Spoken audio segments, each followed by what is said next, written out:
On your Wednesday episode of Locked On Raptors, player reviews continue as we dig into the season of NBA All-Star Fred VanVleet. We'll talk about what made him an All-Star in the first part of the season and how things kind of decayed as the season went along as his knees were ground into dust. We'll get into the play of the year, the stat of the year, outlook for 2022-23, all that and so much more with today's wonderful guest, Crina Mustafa of the Parleh. That's coming up in just 1 second here on Locked On Raptors.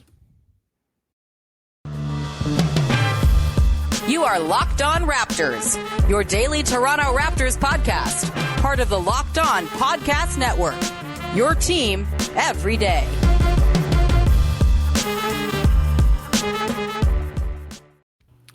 Hey, what's going on? Welcome to episode number 1176 of Locked On Raptors for Wednesday, May the 11th. I'm your host, Sean Woodley of RaptorsHQ.com. You can find me on Twitter as always, at WoodleySean. You can find the show at Locked On Raptors, where you can follow, subscribe to, rate, review the podcast and all the different podcast apps. You can find all the links to the show at the Twitter account as well. And if you go to YouTube and support the show, you can join the nearly 2,000 people who have taken the plunge to look at my face each and every day. Please go join the group. We're closing in on 2K. I would like to see that happen before, I don't know, the draft, maybe the end of the playoffs, whatever it might be. Thanks in advance if you've done the thing and subscribed if you have not yet. What are you waiting for, man? Come on, it's a free podcast. It's not much that we ask of you over here at Locked On Raptors Corp to support the show. All right, thanks as always for making us your first listen, and let's get to it. On today's show, we are reviewing the season of Frederick Edmund VanVleet, the NBA All-Star. He was very, very good for the first, I don't know, 2/3 of the season.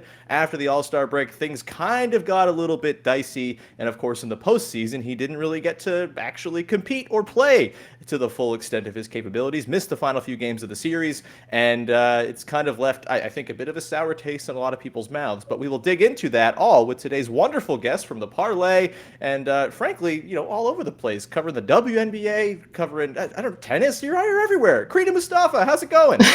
Hey, Sean, it's so good to be back on here. Very happy to have you back as well. It's also a very special day because it's Shorts Day. It's hot outside in Toronto today. It's beautiful. It's wonderful. Thank you for staying inside and talking to me. I appreciate it. And for those of you listening, I hope you're listening while you're going for a nice summertime walk or whatever that might be as we finally have some non-horrid weather in these parts. Let's get into Fred VanVleet, Crina.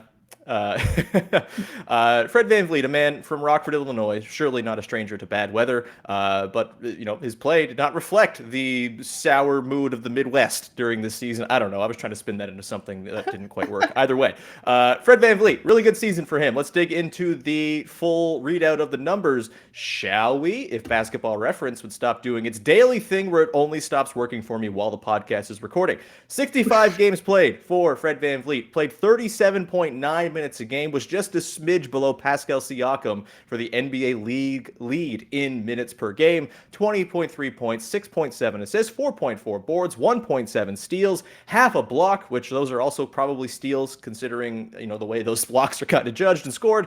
40% from the field, 37% on threes, and 44% on twos. Crina, let's begin this with the way we sort of start all of these player review episodes. We like to start on a positive note. What was your biggest positive takeaway from Fred VanVleet this season? Yeah, my biggest positive takeaway from Fred this season was just leadership and grabbing the moment. If you think about how he started, you know, on the bench mob, then he was kind of like Kyle Lowry's, you know, next gen successor, whatever you want to call it. And then now he's kind of just taking the team into his own hands. Like he's said, like, it's my team, like, you know, it's his team. When he's out, like, as we've seen a little bit with the injury, he's still coaching on the sidelines. He's still very much involved in this team's identity. Like on the floor, it's very easy to point out, you know, like he averaged 20 points per game this season. But I think that, you know, if you look at the average of assists per game, that's what I'm kind of looking at. Like he showed me something else. Like before, when he had the ball in his hands, he would kind of enter his own little world where he would kind of just like have tunnel vision and like drive to the rim and like get completely destroyed or like just chuck up a three. But I feel like it's gotten a little bit better as the season's progressed. Like he's kind of looking around him more, maybe looking to give his teammates like better opportunities for maybe better shots than we would have probably had before. And so I think like as he started to adapt to kind of that point guard role more, I feel like he's trying to find better opportunities for his teammates. And to me, that leadership and grabbing the moment and making it his own team was kind of like my biggest positive takeaway for him. I think that's a really good point. And, it was kind of the whole reason behind his like all-star push, I think. Obviously the production was there. It was great. It was wonderful. But I think the thing that really kind of switched with Fred VanVleet this season was that he started doing the Kyle Lowry things, right? It really became hard for me coming on this podcast every day, trying not to draw the Kyle comparisons all the time, but it was undeniable. He was driving winning unlike any player on the team in the first part of the season. That diminished as the season went along, and we'll get into that, of course, in the next segment. But, to start the year, he was everything. It was kind of Fred's show as Pascal was getting back from injury. OG then goes out once Pascal is back and is kind of getting into form. And it really wasn't until like January where the sort of shape of the team took shape, where Pascal kind of became the engine of the offense and Fred kind of hung out off ball. And the bummer for me is that I don't really think we got to see the full extent of what this Raptors team can be with Fred VanVleet in his optimized role. But, the fact that he kind of showed that he could play at an all-star level in maybe a bit of an overextended role for his skill set and his size and stuff like that, I think that was sort of my hugely positive takeaway. Like, if that's what you can get when he is asked to do so much, imagine what you can get from him when he's asked to do just a little bit less, and he can kind of focus on the things that he's really, really damn good at. And that's a lot of things. I also think the really important sort of development for Fred's game this season was in the mid-range, right? Like, he is someone who had never really had much of a two-point game to speak of. He was so three-dependent. He started off the season really well, shooting inside the arc as well, getting to the rim, and I think he was north of 60% at points. That kind of dissipated as the season went along, but he really kind of found a way to become like a three-level scorer. His mid-range shooting was very, very notably good. If you go back and look at the data from the first part of the season, the first 50 games he played, I kind of made the cutoff February 17th, which is the day before the post-All-Star game schedule began. He was 44.1% on pull-up twos. He was 34% on pull-up threes as well, which is not bad. We'll get into where that kind of went awry as the season went along, but that mid-range game became such a valuable part of his repertoire. He could start to kind of kill defenses who were going to give him that mid-range shot. Did you have any other sort of skill development things from Fred from last year to this year that kind of popped out to you that is like, oh wow, that's like a pretty notable thing, I didn't really know he had that in his bag? Or is the mid-range kind of the big thing? The mid-range is definitely the big thing. I think, his handle is something that's improved a lot as well. And that's kind of like a foreshadowing to like a play of the year that we're going to get to later on. But yeah, I just think like, we talk about the development of the Raptors team. It's just incredible to see. Like I've always been kind of hesitant with where this team is going, especially after Kawhi left. And so I think the fact that we're so good at developing everybody, and just to see him the way he's progressed, I mean, it's been very like awesome. And I noted that the sort of shooting at the rim kind of decreased as the season went along. It's actually, all told over the course of the season, it was still by far his best ever season shooting inside 3 feet. Per Basketball Reference, 65% from 0 to 3 feet. His next highest career mark was 56.7 back in the bench mob season in 2017-18. He's never really sniffed 65-ish or north of 60, frankly, since then. It's been, it was a really, really big change for him. Yeah, the comment that always kind of sticks with me about Fred is Joe Wolfond, friend of the show, kind of pointing out that Fred is the best bad scorer at the rim in the world because of like the finishes he's able to pull out, the English he puts on the ball, and he kind of put the bad finisher thing away this season and became a really good finisher around the basket. Floater range, not so great, just 31%, but that long mid-range, again, a career high 44.1% on a career high, or second to career high volume from that range as well. 11.6% of his shots were coming from 16 to 3-point range, and that is like a huge little wrinkle to add to his game. That all kind of went away as the season went along, unfortunately, because he got ground into dust because of the minutes totals he was playing and because he was asked to handle so much. So I kind of have a hard time like grading his season, Crina, because we didn't really get to see the full breadth of it, right? We didn't really get to see how he operated within the sort of construct of the team that it kind of developed over the course of the year. And we'll get into the sort of negative side of Fred VanVleet's season in just one second here, and kind of, go through things that could be worked on. Or was it kind of just a matter of injury, and maybe the Fred VanVleet that we saw at the start of the season is just the Fred VanVleet to expect going forward? We'll talk about that in just one second. But first, I want to tell you about our friends over at Athletic Greens, a wonderful company that I use every single day, and it makes me feel better, especially considering I usually have the eating habits of like an 18-year-old who's living on his own for the first time. I'm almost 30. It's fine. I compensate for that by having Athletic Greens and ensuring that I get all of the nutrition that I need in one healthy scoop of AG1, their wonderful formula that contains 75 high-quality vitamins, minerals, whole food source superfoods, probiotics, and adaptogens to help you start your day right. This special blend of ingredients supports your gut health, your nervous system, your immune system, your energy, recovery, focus, and aging, all of the things. Your body is a kind of a fickle being, and you got to treat it right. You got to give it the right nutrition, and AG1 is here to help you with that. You don't have to go and get on one of these like crazy regimens of insane supplements every single day. It's all there in one scoop for the low, low price of not $100 a day, which is what the founder of AG1 was once paying for his supplement regimen, because he wasn't getting the proper nutrition. He was a high-level adventure athlete, and it just wasn't working for him. Doctor said, dude, you got to get some more nutrients in you. And so he created the solution, and it is highly affordable compared to the typical, all right, here's this pill, this pill, this pill. I got to have all these bottles. I got to have them all in the little old person tins to know which days I'm taking them on. You don't want to do that. You just want to go with the one scoop of AG1. You just stick it in your fridge. You pull it out when you make a smoothie or a glass of water in the morning, and you are all set. They are also a climate neutral certified company. In 2020, AG purchased carbon credits that support projects protecting old growth rainforests, which is very important. And for every purchase, they donate to organizations helping to get nutritious food to kids in need, that is, including No Kid Hungry in the U.S. They donated over 1.2 million meals to kids in 2020. To make it easier, Athletic Greens is going to give you a free 1-year supply of immune-supporting vitamin D and 5 free travel packs for your first purchase. All you got to do is visit athleticgreens.com/NBA Network. Again, that's athleticgreens.com/NBA Network to take ownership over your health and pick up the ultimate daily nutritional insurance.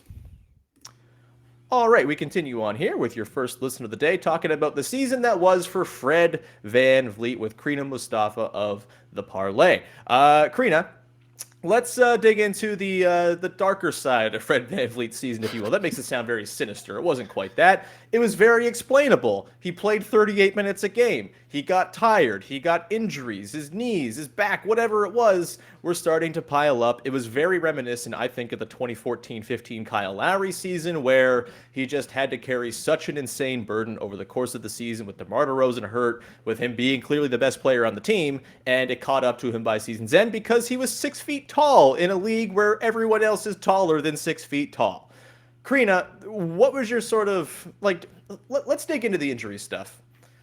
Do you think there was anything other than injury kind of informing his play down the stretch of the season? Do you think at all the sort of changing complexion of the team, with Pascal becoming, sort of the go-to guy, Scottie kind of emerging as sort of the second best player on the team in the back part of the season, do you think that affected the way Fred played at all? Or do you think it was a matter of just he didn't have it physically, and that led to his numbers kind of going off a cliff?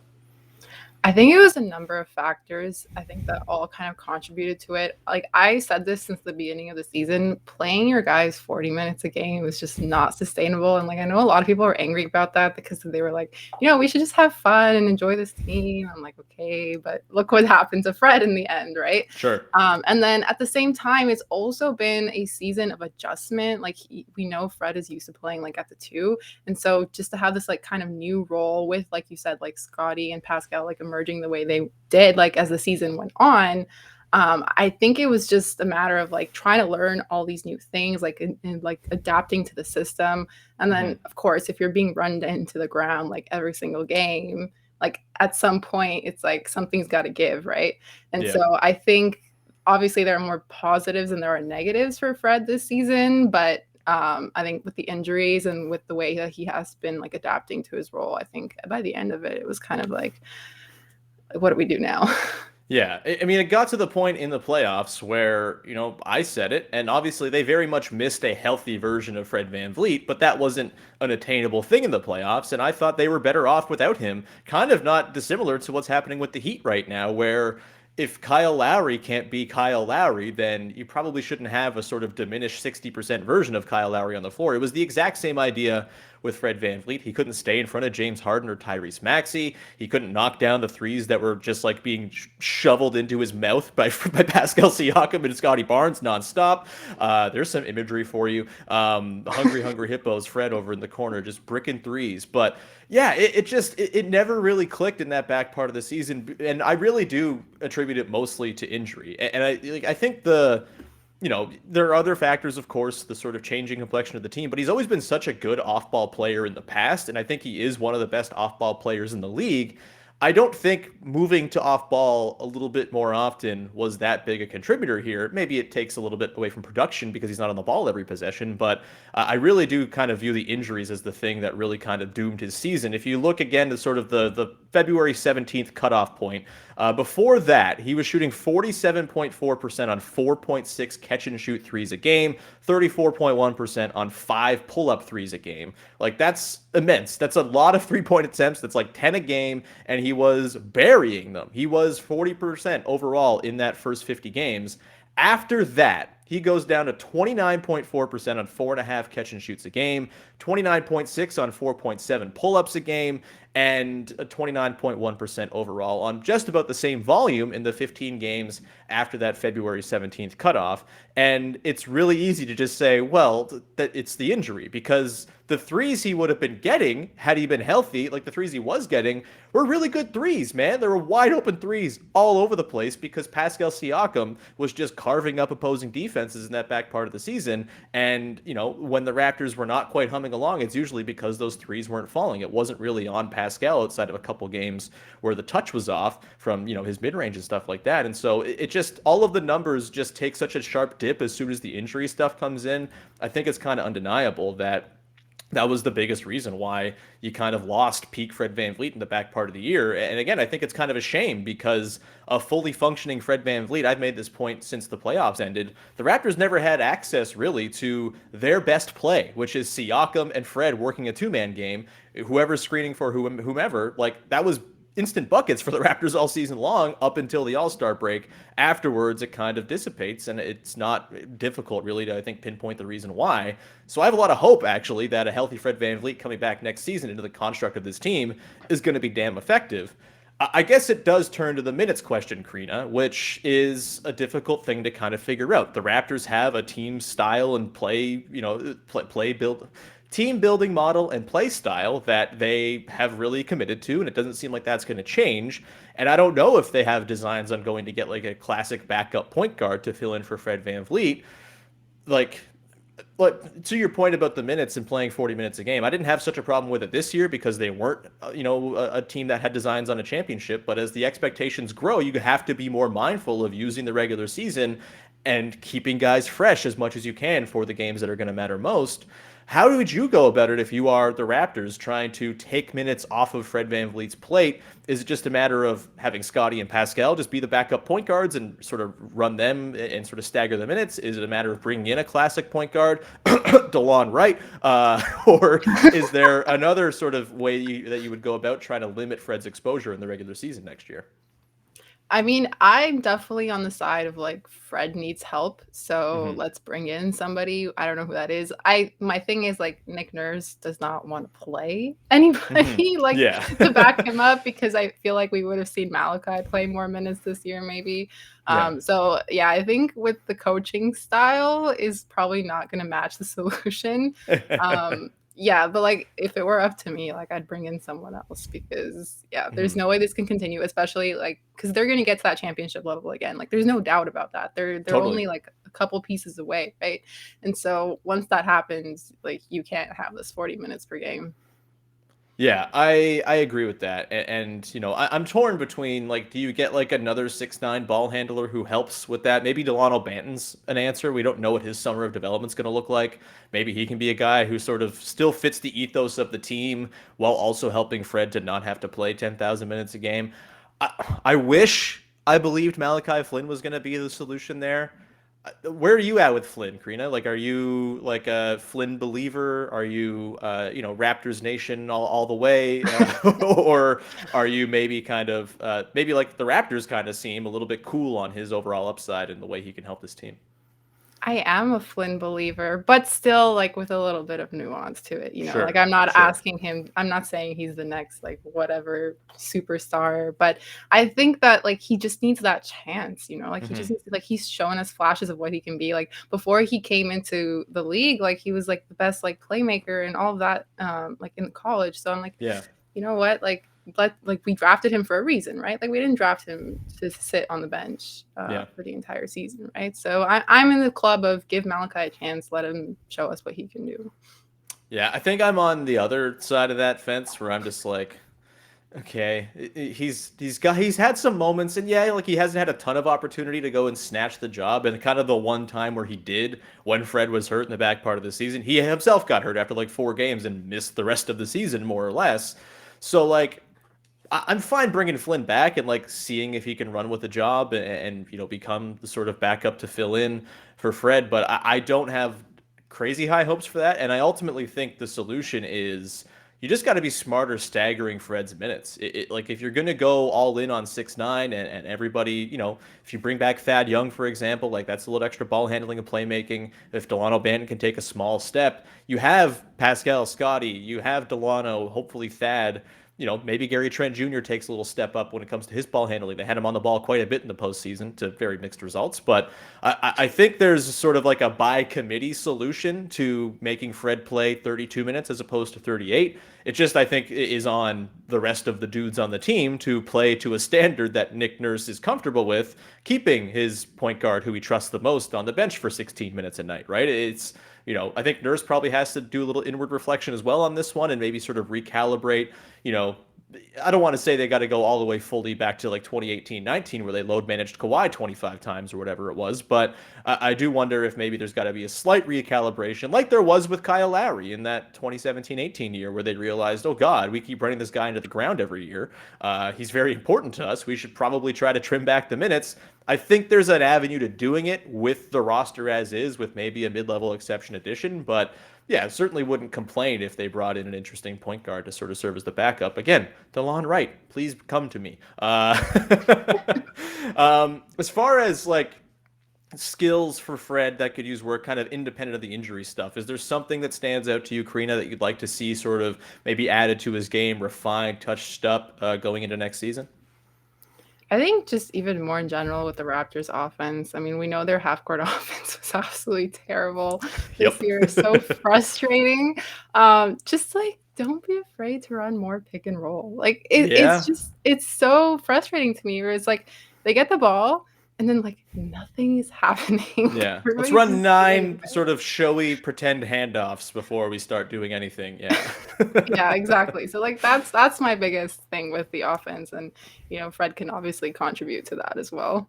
Hmm.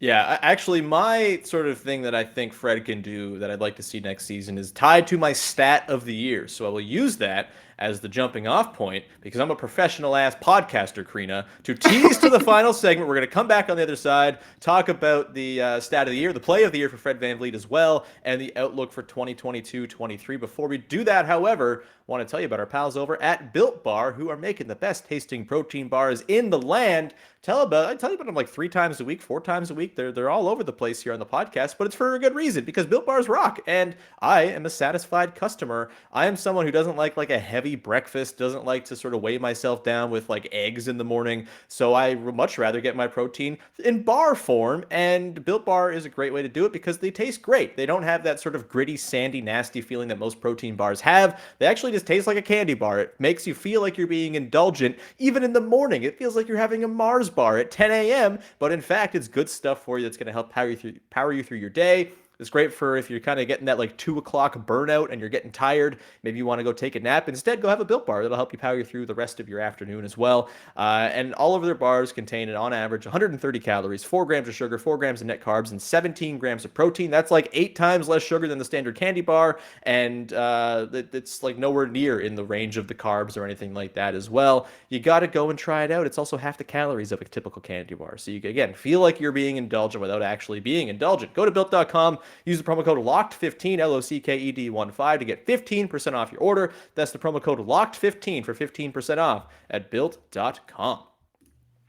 All right, we round out your first listen of the day here with Crina Mustafa of the Parleh, digging into Fred VanVleet's Stat of the Year, Play of the Year, and Outlook for 2022-23. We have not revealed our stats and plays of the year beforehand. Crina did maybe tease a little bit to her Play of the Year earlier on in the show. But let's begin with the Stats of the Year. Crina, I will cede the floor to you. What is your Fred VanVleet Stat of the Year? So I couldn't find the total number, but my stat of the year was when he surpassed Kyle Lowry for the most three-pointers made in a season as a Raptor. Oh, hell yeah. Yeah, so I couldn't find the total number of threes he ended up making this season for some reason, but I know that he surpassed 238 for sure, because that was Kyle's record. And he also has 793 like total three-pointers made in like as a Raptor for like his entire career. And that places him third behind Morris Peterson and Kyle Lowry. So I think that's pretty cool. That's amazing. Yeah, 242 made threes for him this season, all told, to again take the all-time franchise lead. He's like, we're in the territory now with him and Siakam, where I think we're going to start seeing some like serious milestone stuff for these guys pretty much every year, which is pretty cool.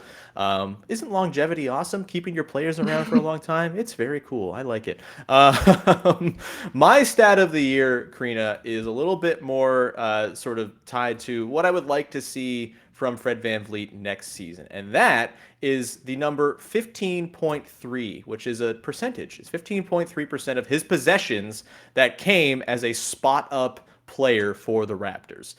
The reason I say that is the stat of the year, because I don't think that's high enough. I think it should be higher than that, Crina. Fred VanVleet is one of the best off-ball players in the NBA. The way he scurries around and makes defenses worry about his shooting, the fact that he can stretch it out to 35 feet if he really feels like it, it's all the recipe for a kick-ass off-ball player, kind of like a little bit meaner and less sort of explosive version of Steph Curry, but same kind of idea. And again, 15.3 possessions. It's not like it's a small amount, but I do think that should be upticked in some way, because this season, Fred VanVleet, as a spot-up player, averaged 1.2 points per possession when he was in those situations, or the Raptors averaged 1.2 points per possession when Fred VanVleet tried to score in a spot-up situation, most of the time as a catch-and-shoot three-point shooter. He was literally the best catch-and-shoot three-point shooter in the league for the first half of the season or so. I went through that number, 47.5% on catch-and-shoots on very high volume in the first 50 games that he played.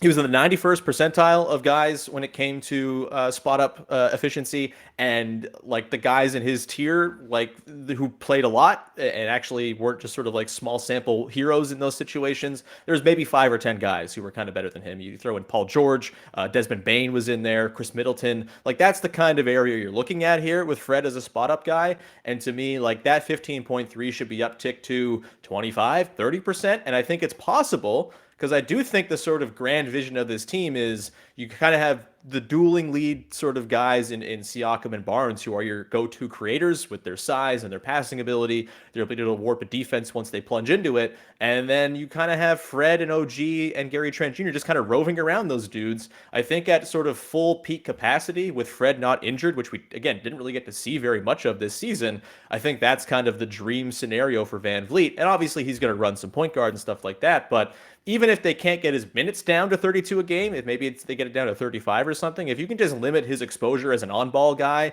and just kind of keep him hanging off ball and bombing threes, that's probably going to help preserve him as well, too. What do you think of the idea of Fred VanVleet just sort of being unleashed as a very high-volume off-ball spot-up guy? I would love that. I mean, like, wow, like how could you not love that? Like that's his prime and like ultimate like position, like and role that he would play. Yeah, and I think, look, if he does that, it might cut into, his like all-star numbers and stuff like that. It might cut into his assist totals, but I do think like the health of the Raptors offense with a dude that dangerous roaming around off ball would be a very worthy trade-off for that. Let's get to our Fred VanVleet plays of the year. Crina, who do you got, or what do you have for your favorite play of the year from Fred VanVleet? Yeah, so it was against the Wizards in like Okay. December.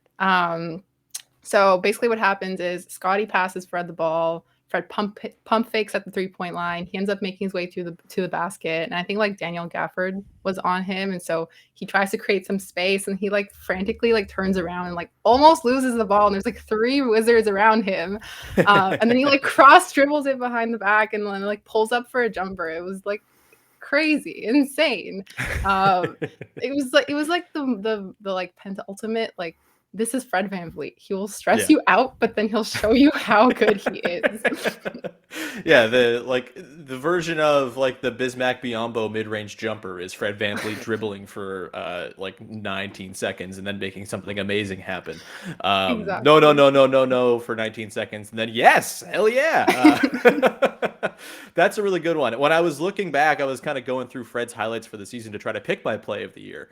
And it really is like a nice little melange of things, right? You got pull-up threes, you got catch and shoot threes from 45 feet away. You've got those hilarious dribble moves, getting to the bucket, scoring through contact. A very diverse set of excellent plays from Fred VanVleet this season. I have two that I'm having a hard time choosing between, but I guess I got to do it for the sake of the podcast. I will go all the way back to the first month or so of the season. The Raptors are playing in Philadelphia. No Pascal Siakam. It's a close game against the Sixers. I believe the score at this time is 110-109 Raptors.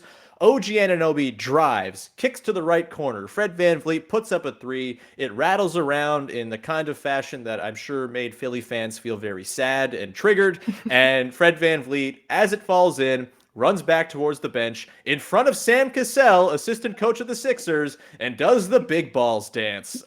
Maybe early in the season to pull that out. I don't think it's ever too early in the season to pull out that, but that to me stands out as my Fred play of the year. The I was other very one close to that choosing that one. Oh, excellent. I'm glad Yeah. we had different choices. My backup was in the triple overtime game against the Heat. He did not have a very good game. He was 7 of 22, but he kind of had this knack all season long when he did have those rough shooting nights of always hitting like hilariously clutch threes at the very moment where you thought, well, this isn't going in, and then it did.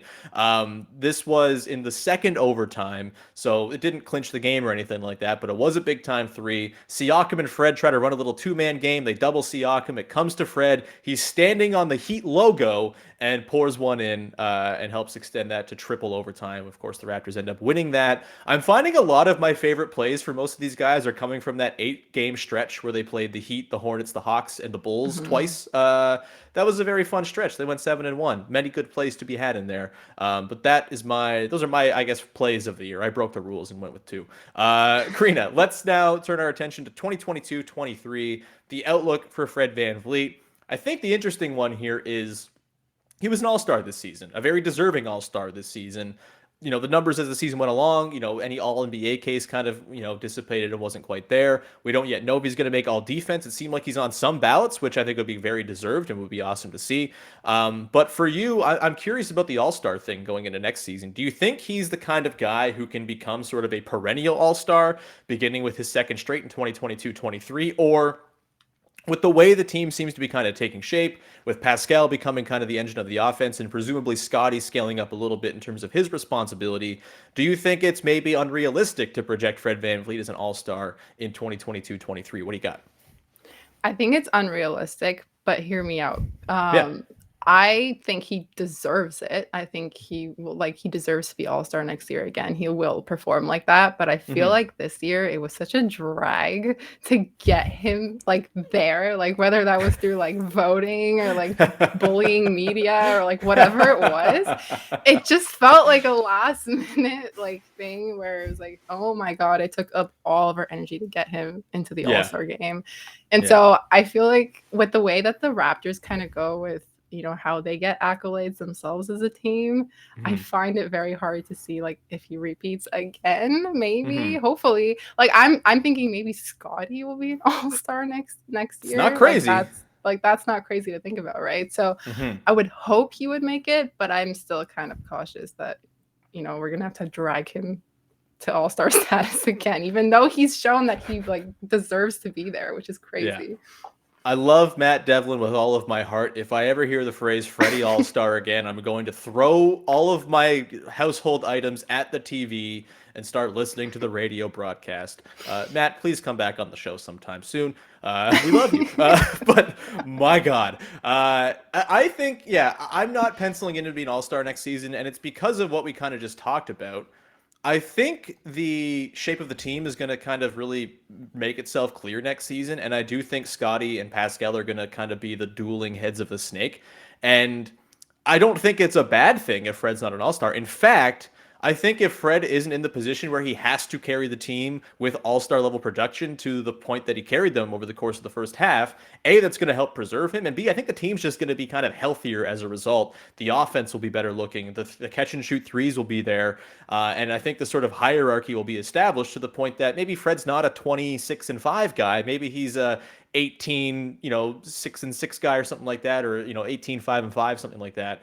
But I think the overall health and complexion of the team will be vastly improved, and it also might open him up to be, the sort of monstrous defender that he's always been as well. I just think, as good as Fred VanVleet is, he might have been overextended in spots this season, and I think if he's kind of maybe more in that third or fourth option role on offense, where he's still sort of very organizing. He's going to run a lot of possessions. He's going to have the ball in his hands quite a bit. But I think if you can kind of tilted a little bit more towards Siakam and Barnes, that's kind of the ideal vision, and allows Fred to kind of be himself and be, again, one of the best off-ball players alive. And I think that will ultimately mean the team is better, even if it means he's not an all-star, which, hey, I'm sure Fred would take that trade-off. He was very proud and happy to make the all-star game, of course. I'm sure he wants to do both, but I'm guessing, just knowing the way that dude's wired, he'll be happier with the team that's better in position to win games than if he's the sort of, lead guy in a 500-ish team and he's got a 26% usage or whatever. So it's kind of my outlook for next year. Crina, any parting shots, any final thoughts on Fred VanVleet before we wrap this thing up? That was a fun little rhime. I'm going to turn that into a recurring thing. Anyway, carry on. Yeah, no, I mean, he's a fun player. I mean, I've been so ecstatic with the way that the Raptors have developed their guys, and seeing Fred kind of grow into this has been awesome. I want nothing but the best for him and this team. So enjoy Raptors basketball and enjoy Fred VanVleet. Yes, enjoy it. It's great. Like the sort of the vitriol that came during the postseason after like a bad game 3 was insane, considering he was horribly injured for the back part of the season and could barely move, and it was obvious the whole time. I'm just excited for kind of a fresh start for him, and also I'm looking to extend him this offseason if I'm the Raptors as well. I think. He's going to be up for an extension. He's got the player option at the end of next year that I'm sure he's going to want to try to cash in on. And if I'm the Raptors, I don't want to mess up what I've got building here. I want to give this thing time to marinate. And I'm extending both Pascal and Fred if I can, just to ensure you have a core around Scotty Barnes going forward that is ready to compete and support him in the way that you want your superstar players to be supported. I'm fully in on extending and ensuring that he's around for a very, very long time because, again, maybe he's not peak Kyle Lowry, where he was the greatest Raptor of all time and he was a multi-time All-Star and all of that. But I do think Fred is an excellent player and is the kind of guy that you should want to keep around. They handed off the keys to the right guy. Let's just put it that way. With that, we will round out the show. Crina, anything you would like to promote for the good people out there? You can follow me over at Crina MM. I post all my work there. I'll be doing a lot of WNBA content this season over at the Parleh, so make sure to follow us on socials as well. I'm very, very excited. Yeah, co-workers with James Sharman now. Like, James Sharman's a co-worker with you. Awesome. He's your co-worker. You're not his co-worker. You But that's you guys are doing some great stuff over there. Excited to keep tabs on everything you've got going over there at the Parleh.